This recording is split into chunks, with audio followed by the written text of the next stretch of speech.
am Ari, and I am living proof that you can still have a life with a disability. Welcome to my journey.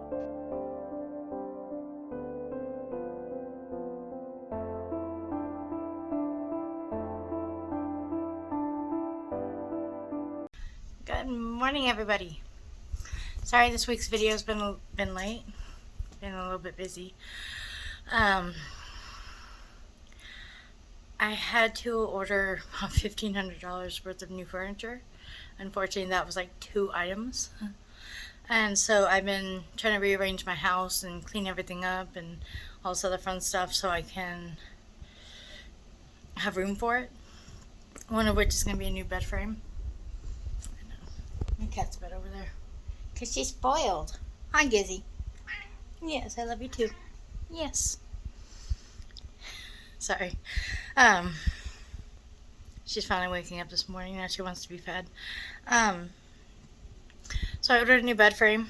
It's going to help me sleep at night because right now I'm not really sleeping at night at all. So I had to get one that can go into the zero gravity position where the legs and the back come up at the same time. So that's supposed to be here tomorrow. So I'm going to go get that. I also ordered a recliner, which basically will put my body in the same position. So when I'm in the living room, when the guy upstairs isn't driving me crazy with his loud music and or TV, or sometimes I have both of my neighbors that are blaring their TVs, and I'm sound sensitive, so it's really annoying. When the air conditioner's on in the summer, it doesn't bother me as much because I don't hear it because it filters that part out, but I digress. Anyway, so sorry about the mess in here. I usually don't give a tour of my bedroom. I guess you're going to kind of get one today. It's a little bit of a mess still, but I want to show you guys how it is that I'm kind of keeping an excess of food and water in my apartment, even though it's a small 2-bedroom apartment. Well, 2-bedroom apartment for one person, not actually that small, but and yes, even when it's like 30 something under freezing, I have my window cracked and sometimes a fan going because I get hot. And if you hear that crackling noise, that's actually the heater in the building, and it can downright wake you up in the middle of the night. It's that bad. So, not the greatest apartment building, but it's affordable, and I've yet to have somebody threaten my life like I have with the low-income housing places. Anyways, so I'm going to show you how it is that I have been able to manage to save some food aside. Now, I'm not really like gung-ho where I have food hidden in hidden places all over the house and stuff like that. I'm not that far into it, though it's not a very bad idea with some of the way things are going, but it's just not something I'm really able to do. But the FEMA organization does recommend you keep at least 3 days of food and water in case of disasters or whatever. I actually have enough food and water stored, well, food anyways, stored up where I could literally survive an entire winter if I needed to. If I could never get out of my house, I could still survive here at home. Water isn't very difficult for me. I do have a canal right behind my house. The canal river, the Big Sioux River, technically, is right behind my house. That bump right there, that would be Seymour. And he looks like he's waking up. Good morning, Seymour. Boo-boos. Hi, good morning. Okay, I'll take you out in just a second. Come on. Come on. Come on. Hey. Come on. Lay down, please. Sorry. And sorry about the mess. I'm still kind of organizing here. He's a silly in the morning. He's just waking up. It's 11 o'clock and he's just now waking up.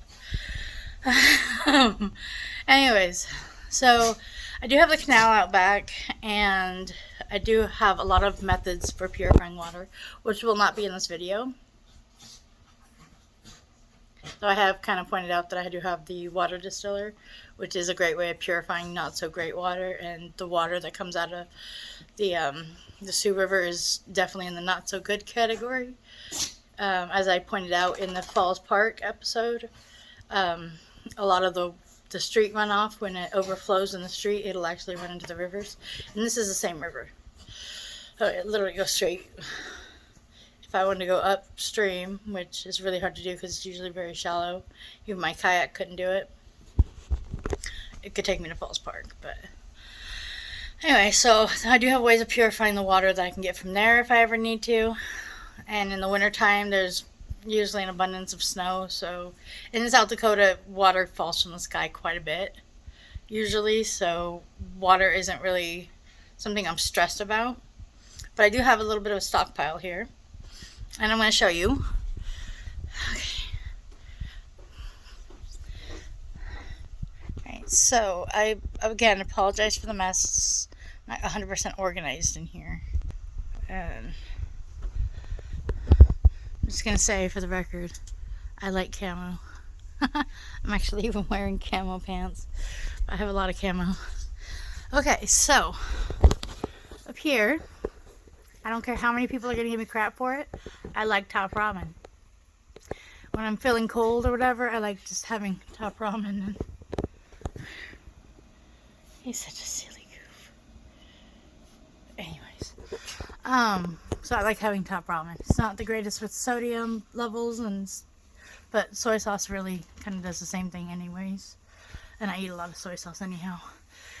Here I have different types of flour. I have bread flour, I have all-purpose flour, and they are vacuum sealed. My light in here is very rarely on, so it's not like it's subjected to light. Plus it has the paper, so the light's really not an issue. It's vacuum sealed because I have a vacuum sealer and vacuum sealer bag, so that's what they're staying in. Some more flour. I have some sugar. I know there's more sugar. There's that bag on the far left there, that's rice. I believe that one right there is more sugar right here. I kind of just climbed up on the ladder thing, and yeah, so. And then of course I have Seymour's Halloween costume. And if I had video footage of that handy, I would absolutely share it with you guys, but I don't know where I can find it. This actually goes in my hiking gear. This is my first aid kit for it. So that's in here. I have last year's seeds that are probably no good. My makeshift Faraday cage, which is an aluminum box. Yeah. So my gardening stuff is down in here. There's a whole bunch of mess of gardening stuff. I just bought some grafting tape because I have a fun little project I'm about to be trying. My first try at it failed miserably, but they were too young, so I'm about to be starting seeds. This is when I start my adventure of growing mushrooms. Here is where I keep extra tin of MREs. And of course my taken apart go bag type of deal, which is my emergency bag. Since we're at the freezing temperatures, it's time to switch it up. I was looking for these. Oof. First thing I do when I come in here is I make a mess. And I'll see more sweaters. So that's basically my go bag. It just has to be redone, and that won't happen today. So here I have 10 gallons of distilled water. And I'm sure if you saw the blizzard bag video, then you've seen these water containers, which are really awesome actually. So I have a couple of these, a couple of those. So I have easy water to go places and stuff. And then the rest of these noodles. This is not airtight in any way, but trust me, this is going to be gone before it can go bad. Alright. Here's where I keep all my empty mason jars. Well, not all of them, but most of them. And they're all just kind of stacked up here for right now. Okay. My old bag, which just fell apart, disintegrated. Alright, so here I have some banana powder. I don't think this was the good banana powder, so I don't know what I'm going to do with that. I got the Augustin Farms one, and it's just terrible for rehydrating. Sometimes I just get kind of some random stuff and it ends up over here. Like the extra tuna, which I don't really like that brand, so I won't eat it, but my cats absolutely would. Here's some of my dehydrated bananas. And I vacuum seal these so they stay airtight. Of course, dehydrated mushrooms, because I'm addicted to them. This is a broth of sorts. I think it's a chicken broth. Actually, I didn't label it. And green beans back there. Applesauce is good for bad tummy days, diabetic fits, stuff like that. I don't have diabetes, but it's just good to have. It's also a great snack. And of course, some diced tomatoes, crushed, and this is where I keep my backup supply for when I'm making salsas and stuff like that. And I happen to love the Great Value chili. So every time I go there to buy some, I buy twice as much and just kind of stockpile it up in here. I have some raviolis. I'm going to be adding other things to it as well. So it's not just beans and raviolis, because that would, if something bad did happen, I would definitely be able to stay warm with that diet. I do have some dietary issues that require a high fiber diet, so that's why I have a lot of chili. So there's that. Okay, so now we're going to come to this side. Obviously spare pillows, t-shirts, more camo, mostly green because that's my favorite color. Anyways, right here is a blanket I made back when I was like 18. And the only reason it's here and not in the blanket closet is because my cats come to sleep up on here. They're really attached to this spot. Before I started filming, Night came running from here. That's really not part of preparedness, but it's just my cat's hiding spot. Alright, so I have more stuff here. For anybody wondering, because they're going to probably ask, my hairs get everywhere.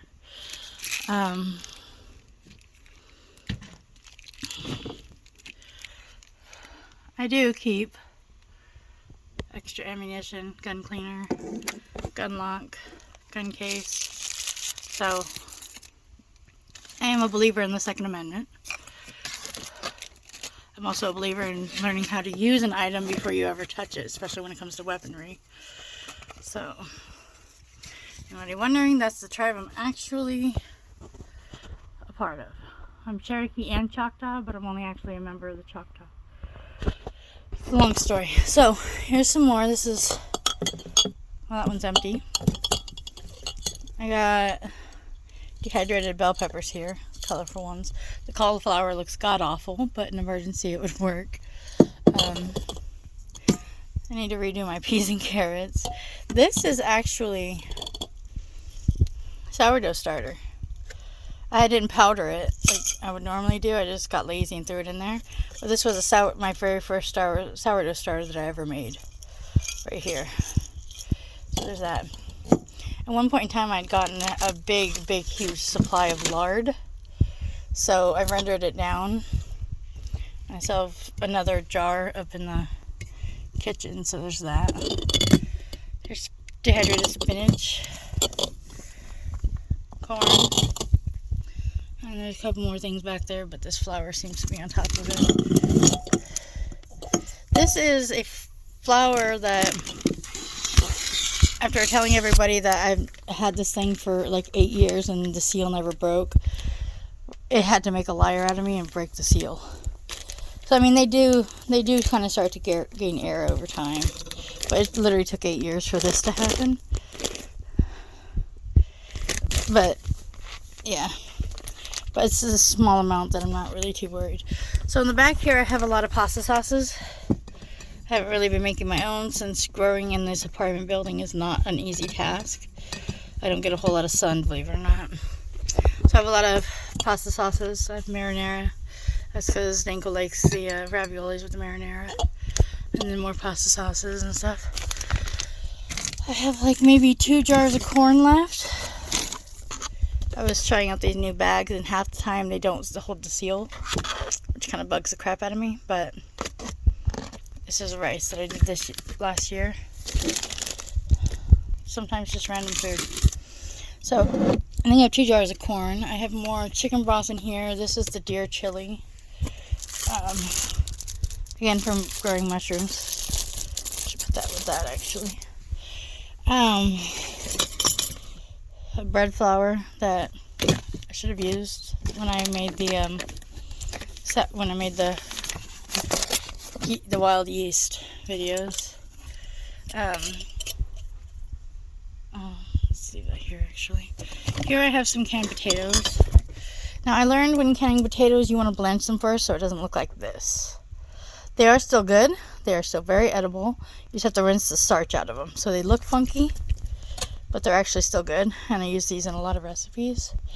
I'm pretty sure you guys have seen me use it in a recipe. Sometimes I keep the bands on, sometimes I take them off. I'll check to make sure they maintain their seal, but otherwise I'll sometimes leave the bands on just because it's really a pain in the butt to store them all. Here's some chicken over rice from a long time ago. And then this would be the queso dip that I also made a long time, quite a while back. That Chili's queso dip is right here. Turned a little bit more orange than it usually is, but it's still really good. I've made it after the fact. I put it on breakfast burritos, stuff like that, and it's so freaking good. Anyways, this Christmas card does not want to stay up. Okay, so this is mostly just junk and stuff. Up there I have a couple things, like I have heavy cream powder. I do not know how to make that. I get mixed reviews on freeze drying or dehydrating, and dehydrating wouldn't make it that pretty white color, so I don't really know. Of course, I have soy sauce. I use a lot of it, and I actually need a second one as a backup. That I just kind of came across and figured if I ever need electrolytes or anything like that, that would be a good thing to have. And there's really only one place to store your Costco toilet paper. That's like half the bag. Okay, so now we're going to come up here. I just reorganized this, and I know that that is not how you're supposed to store your green bean cans like that. I'm aware of my improprieties, I guess. That's just what I had for positioning at the time. There, I've moved a couple, so you guys don't have to be as mad at me. So I have like 3 boxes of these instant breakfast. One of them's open, the other 2 are in the kitchen. And some extra yeast, which usually I don't store out here, but this is where I pull it from to use it. I don't know why. I've never had a funnel cake, but about 2 of them when I was at Aldi's one day. And I don't really drink dairy, so I do have a bunch of almond flour. And that way I can always make my own almond milk if needed. Okay, here, some Augustin Farms things. This is about the extent of what I like from them, is the powdered butter, peanut butter powder, and honey powder. So, those are pretty good. Leftover marinara for one of Dingo's meals. Again, I sometimes come across some food. It's usually at food drives when I take other people or something and they don't want everything in there. They kind of give me the leftovers, so I have pink salmon. I'm saving that in case I need cat food. As you guys can tell, I absolutely like salsa queso. I'm not even gonna lie. So and then here, most of the rows of these is cream and mushroom soup. Also really healthy. And then I have, I forget what's shiznits. I forget what's behind this, and I'm kind of afraid at the moment. Baking powder. I have a whole mess of baking powder back there. You can kind of see them all stacked up. Okay, that's gonna assault me here in a second. So that's basically where I keep a lot of stuff. I keep some extra frying oil here, even though that doesn't store for very long. Can I help you, Seymour? He's got to go to the bathroom since you just woke up. And of course, I'm a big fan of the pure avocado oil. So now I just reorganized this. Oh! I knew that was gonna happen. Okay, I just reorganized this, so I actually have some more room to add more stuff now that I've kind of reorganized it because it was a mess. So this actually whole area was a huge mess. I had to reorganize it so I could get the power generator in here. It's never been used, but I have it in case of emergency. It's a dual fuel. It does both gasoline and propane. So it's a Westinghouse. And yes, so I'm really happy to have it in case of emergency. Can I help you? You're very loud.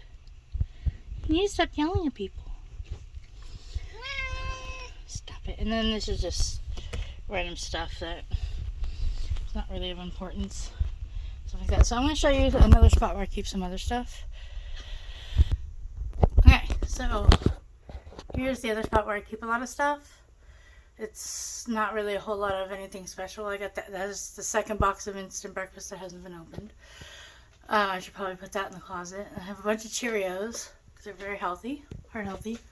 More Cheerios, mac and cheese, some oatmeals, a few desserts up there that I haven't had for years and haven't cooked. This is kind of also a mess, but this is one of my pantries where I have some more queso dips. I want to do some more of the nachos that I made for the game day thing because they're really good. Here's another one of those things of lard. This one's open, so it's in here. Dehydrated onion powder, dehydrated raspberries, a lot of breadcrumbs because we accidentally bought another one, and of course my backup pile of Better Than Bouillon. Backup capers because I like to make a tapenade that's really good. And then some teas and tea stuff and just a bunch of stuff there, here and there. And then here's this as well. This isn't exactly a stockpile pantry, even though I have quite a bit of stuff in here. This is where I actually pull most of my food from, is in these cupboards. There are some stuff that need to go to storage, like that canned chicken, stuff like that. Here's where my dog food. This is actually to clean my water dehydrator, or my water distiller. I use the citric acid to clean it. And then this is just packed full of stuff. And I'll explain the reasoning behind all that here in a second. And you should all be well aware of this section here, where I have some teas, or not some teas, but some herbs. Arnica is definitely not for internal use. This is external use, anti-inflammatory, that I make these really cool things with. Hibiscus and chamomile are great for tea. This is great vitamin C. And then here's my regular tea bags. This is the last time I did minced onions and dehydrated those. And of course, I don't need to go through my entire food pantry again because you guys are all well aware of that. And then I keep some waters, vinegars, potatoes right down in here. And then right here I have an addiction for these I prefer the great value ones. These ones, for some reason, they don't taste right. I still prefer the cheap ones. So I have a few boxes of these because those are great for just on the go snacks. And this isn't this is the powdered cheese ones. For some more of those. Here's some egg noodles for a few of the recipes that Dingo has me make and stuff like that. So that is that. Okay, come on, boo.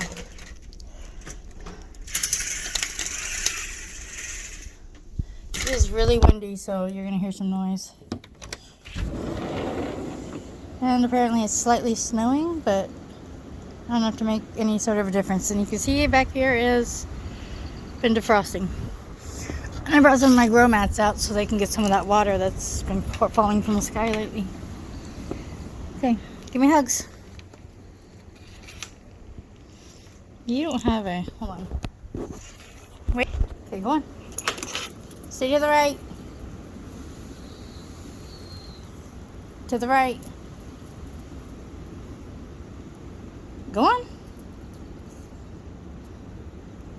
Okay.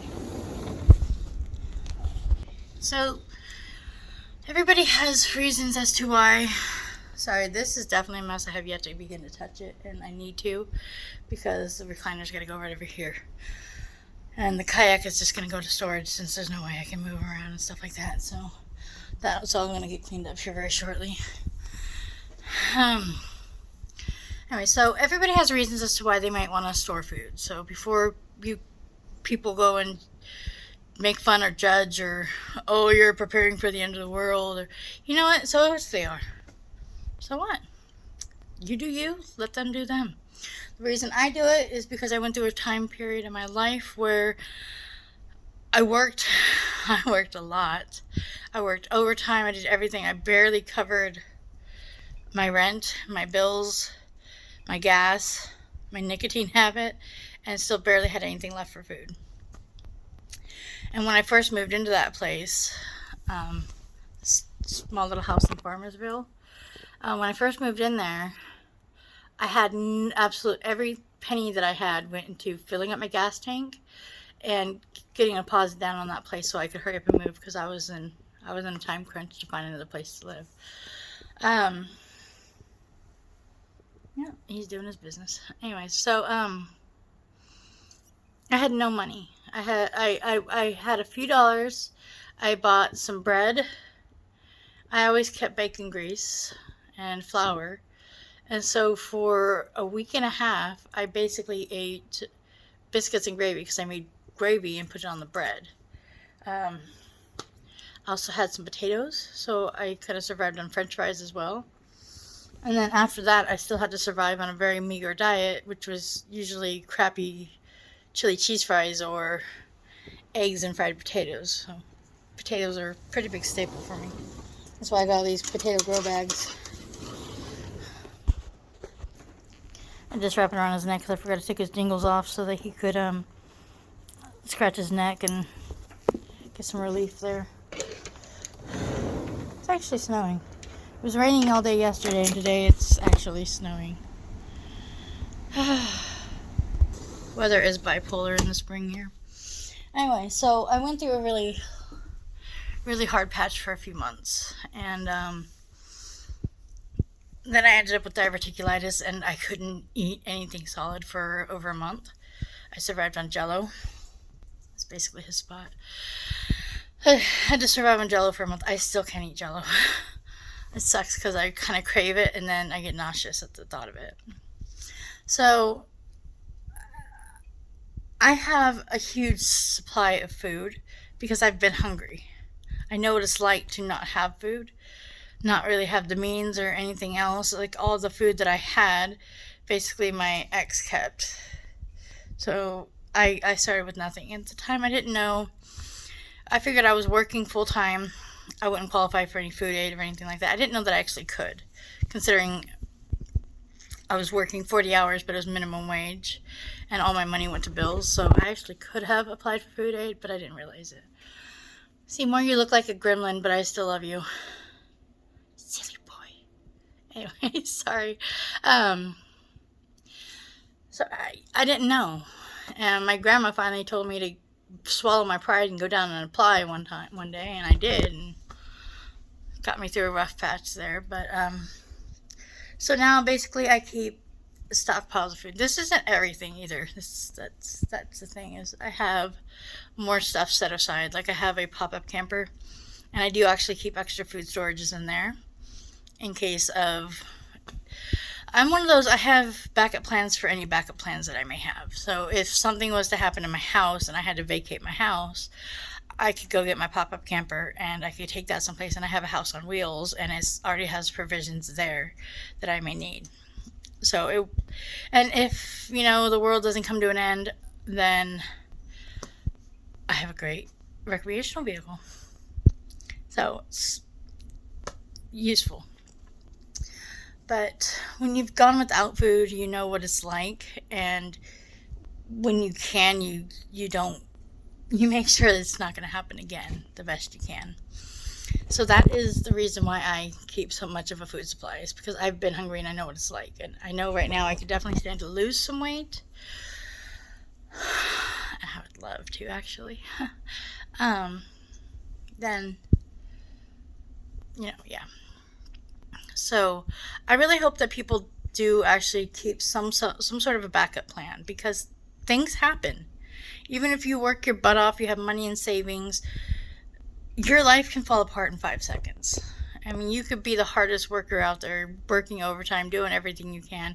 Your life can still fall apart in 5 seconds. Have backup plans, have escape strategies. Just, it's better to have them and not need them than need them and not have them. So always have some sort of a plan set aside. If you cannot stay in your home, then you have to have a plan as to how you're going to survive if you have to go someplace else. Even if you don't know the destination, that would help. And I have been given some crap over the, oh, well, if you run out of gasoline, you're kind of screwed. Yeah. If we run out of gasoline and I have to vacate my house because it's not safe and I can't drive to safety, I'm going to just sit here in my home and meet Jesus, because that's really all I can do. I can't just throw a backpack on and take a walk, take a hike. I have too many back problems, and I'm lasting less and less nowadays. So I'll happily sit here and just, turn on some TV and just wait for Jesus to come say hello, if that's what it comes down to. Though I do have enough plans that I would try to avoid that if humanly possible. So there's that option too. I'm gonna try not to meet Jesus yet. We're close, but just not quite ready to go shake his hand. Oh, I haven't even gone through my freezer. My freezer over here is like stocked full of frozen foods too. So there's also that stockpile. Lots of meats in there. Lots of meats. So it's not like just the stuff to make the stuff that goes with the meats. I actually have the meats too. And more tuna. That's my stockpile of tuna though. Anyways, so completely forgot about the freezer. My bad. I'm getting ready to go to appointments, so I can't really talk much longer. Actually, I need to put shoes on. I've been keep seeing the spine doctor, and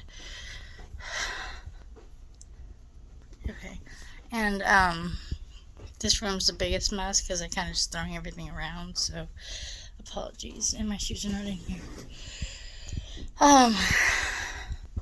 So I have had a hard time getting doctors to listen to me since my spine surgery.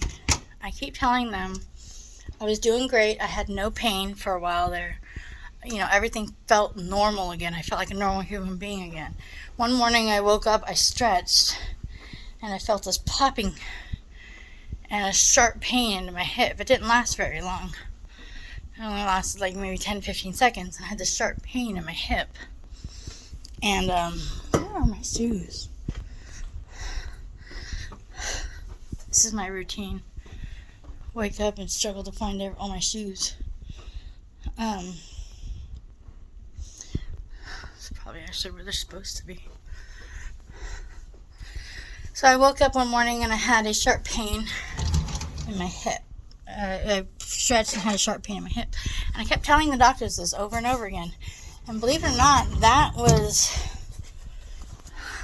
out of all the things that a doctor should listen to, that was the one thing that they should have listened to.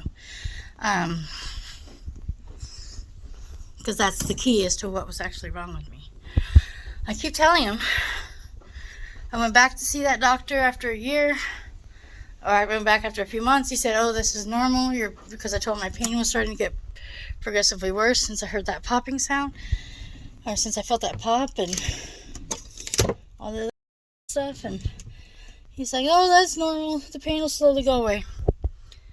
The pain did not slowly go away. The pain slowly got worse.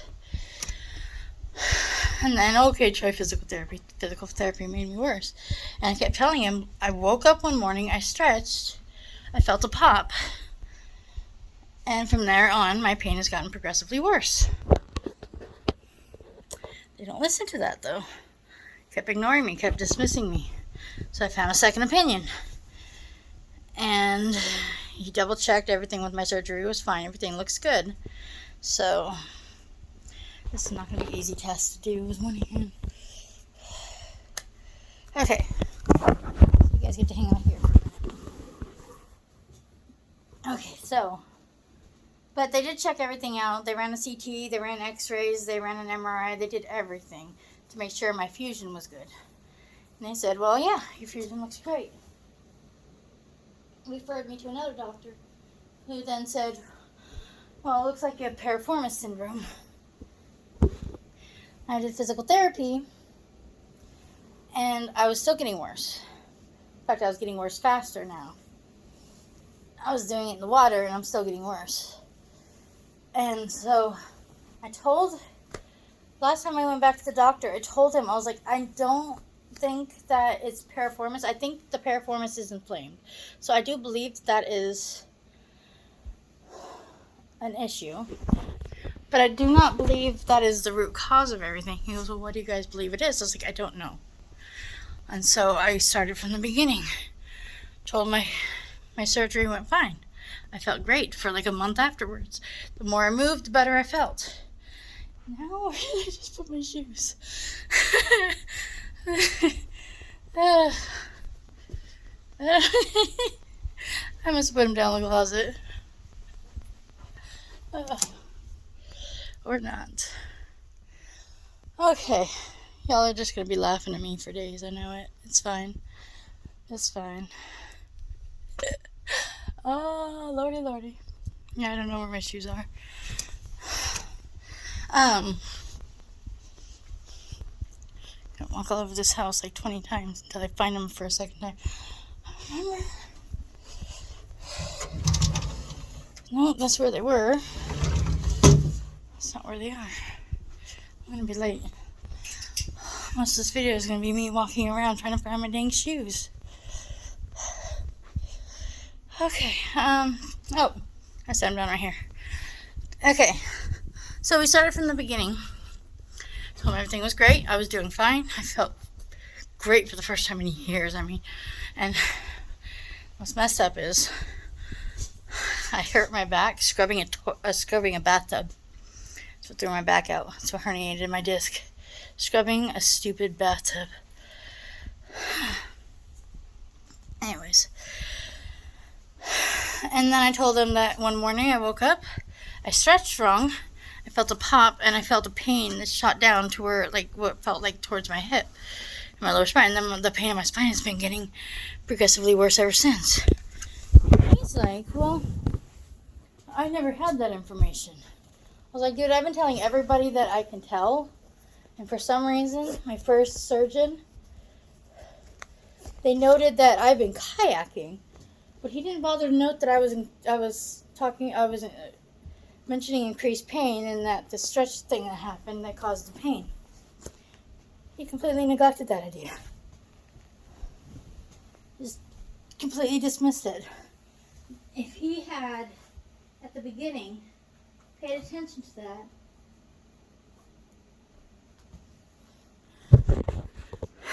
it would have saved me like 2 years worth of pain. But he didn't. He kept dismissing me over and over. The next surgeon, he didn't dismiss it per se. He just said he didn't think it's surgical, so he passed me on to my current doctor. My current doctor said that was valuable information, and it would have been nice if he had known it from the start. Feels around on my back and asks if this spot's hurt. And says, yeah, okay. Well, then what you have is SI joint dysfunction, which is the joint that's right on the very below that connects your spinal cord to your hip bone. There's two joints in there. They're supposed to slightly move. If they move too much, you hurt yourself. If they don't move enough, you hurt yourself. Great. So, I have quit physical therapy for right now because all it's doing is making me worse. My doctor hasn't updated him about the SI joint dysfunction either. And today I'm going to a chiropractor. Not because I was told to, but because I'm hoping that if they can help get me properly realigned, then maybe when he does the injection that he's going to be doing in May, he's going to be doing an injection into the SI joint, which I'm not a fan of because I hate the steroid injections. That's why I'm a heifer. They keep shooting me up with these steroids. I keep gaining weight and not gaining mobility. So I'm hoping that if they can realign it, I might be able to get the SI joint back into proper alignment, and I might actually start healing again for once. So that is my plan. So that's where I'm off to right now. But I just want to let you guys know, I apologize for all the rambling. I am happy for me. I'm wearing my shoes. They're actually on my feet, so I'm not going to... So, and my grandpa. He passed away a couple years ago. Really sad, but it was right when I first moved here, so I never really fully decorated this place. Anyways, so even living in an apartment, you can store food if you need to. You can hide it under beds. You can hide it in the closet. I don't have it under my bed. You can hide it in the closet. There's many places you can hide or store food. Cupboards, above the cupboards, crate shelving. So even living in an apartment, you can still have some sort of a plan that prepares you in case things may go wrong. I'm going to try to see if you guys will hang out right here. You guys can check out all the places I have been in my life. Also Kansas. But I don't have a magnet for that yet. That's all the states I've been in. So, I should also mention that one of my hall closets actually packed full of medical supplies. I kid you not. I also keep a big thing of medical supplies in my camper as well. So I have a lot of medical supplies, including nicotine gum and patches. Just in case the worst ever does happen. And I want to not go on some sort of killing spree because I'm out of nicotine. Speaking of, yes, you get to go. Let's get your jingles on. So, stockpile as you need. Number one thing about being prepared for any type of situation that may come up is take care of yourself. I mean, especially women, we are notorious for neglecting ourselves to take care of everybody else around us. I was notorious for that for years. Good thing about the fact that I was single for 6 years, I got to focus on me for once. My hopes, my dreams, my life, all that fun stuff. So the number one thing about being prepared in case of any situations is to make sure you are settled. Food, water, shelter. You want to have all those things ready and handy. And I'm talking like anything could happen. Like here especially, I could lose my home due to a tornado. Tornado could hit my home. My camper's across town, so I'll still have my camper. I still have a roof over my head. I'm not stuck in some FEMA camp where you got criminals and people going all kinds of crazy. I have my shelter. I have food there. I have water stored there. I have all that fun stuff. I'm out of breath because I keep moving. So, any situation, any type of thing that you can think that you want to be prepared for, even if it's something small. Like a 3-day blackout. Or, something like that. Even if it's something small. You're not crazy. You are really not crazy. You're not a lunatic. You're not a conspiracy theorist. Some of you are. I'm not gonna lie, some of you are. And sadly enough, some of you have probably been having your conspiracy theories coming true, and that's probably really terrifying. Can't say that I blame you for being terrified about that one. I'm not gonna get into politics though. That's the most I'm gonna say. But you're not crazy. Even if you're preparing for 3 days, you always want to have some sort of emergency plan. It's like in school.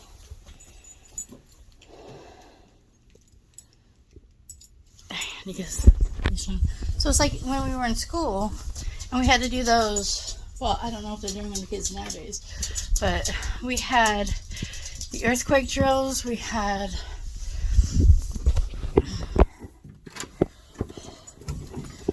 the earthquake drills, the nuclear drills, all those things.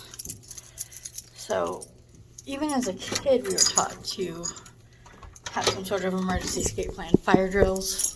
Seymour, please stop pulling me. 18 pounds and yanks me all over the place.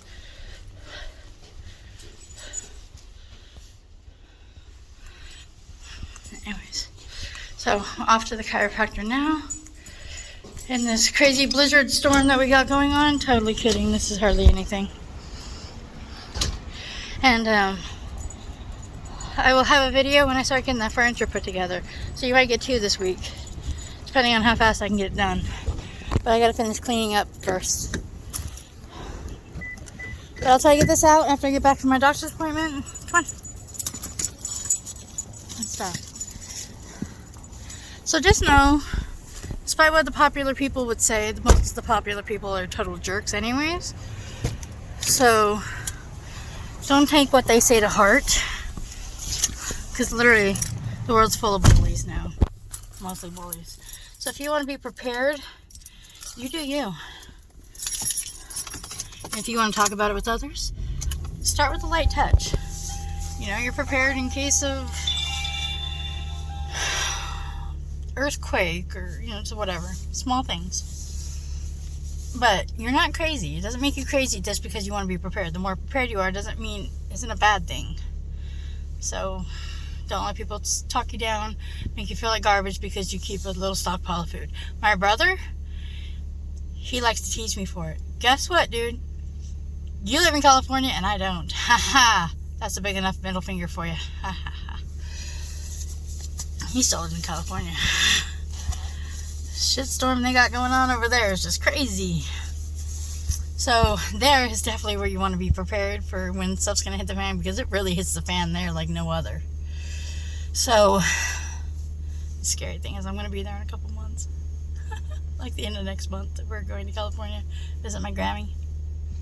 Anyways, so I will talk to you guys next time. I do got to get going here. It's above 32, so I don't have to wait for my car to warm up, thankfully. Even though there's snow falling from the sky. It's really nothing bad. It won't even stick. But I will catch you guys later this week, and I will show you the new bed and the new recliner. And hopefully a clean house. Working on it. It's a lot of work. Rearranging, spring cleaning, all that fun stuff. So, I'll see you then. Bye.